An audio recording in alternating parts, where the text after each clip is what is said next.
and how amazing it must have been to, to see Christ, have him look at you directly, and then go to you and tell you, follow me.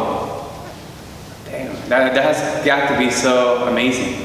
But then, a few minutes later, in my meditation, I was like, you know what? In one way or another, all of us have had, a similar experience, when we felt our calling, to follow Christ. Otherwise, we wouldn't be here. Of course, it wasn't in, the same way, but in a different way. But see, what my problem is, I don't know about you guys, but my problem is that I forget how amazing and how beautiful it felt when I had that personal encounter with God. So I kind of like it when I have to do reflections because of that, because it kind of always brings me back to when it all started. And I'll tell you guys some more about it as I go along about my. Some of you guys probably know, but some of you guys, the newer guys, probably don't know about my, when I first with my personal encounter with God. So now, brothers and sisters, I have a confession to make. I haven't been doing a very good job at evangelizing. And I came to this realization while I was reflecting on today's gospel, when I read that those who are well do not need a physician.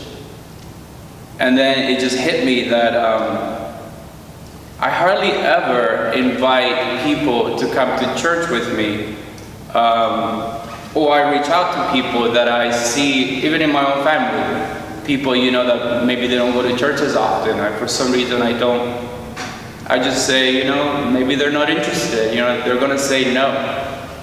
So I failed to reach out, and I think those are the people that need it the most, but for some reason I neglect to do so. And I need to really put into practice what my spiritual director always tells me. He says, you have to give people the chance to say no. Give people the choice to say, let it be their choice. Don't assume that they're going to say no. Just ask. And then, it's going to be up to them.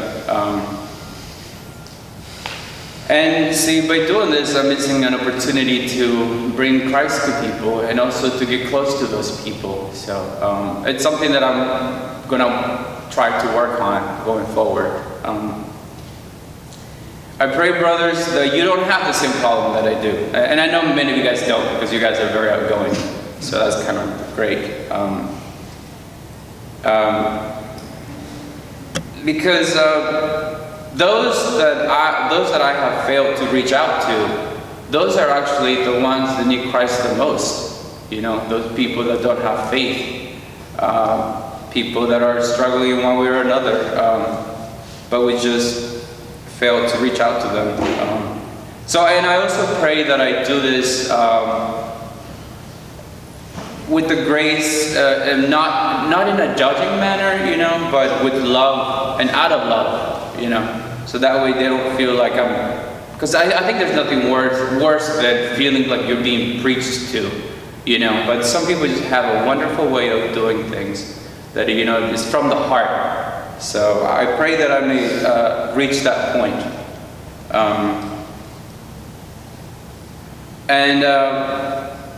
I pray, brothers, that God gives me the grace to stop being so comfortable. Because as we read in the gospel, those who are not well do not need a physician, but the sick do. And I have to be more proactive and get out of my comfort zone if I want to serve God and God's people. Jesus also said in today's gospel, go and learn the meaning of the words, I desire mercy, not sacrifice.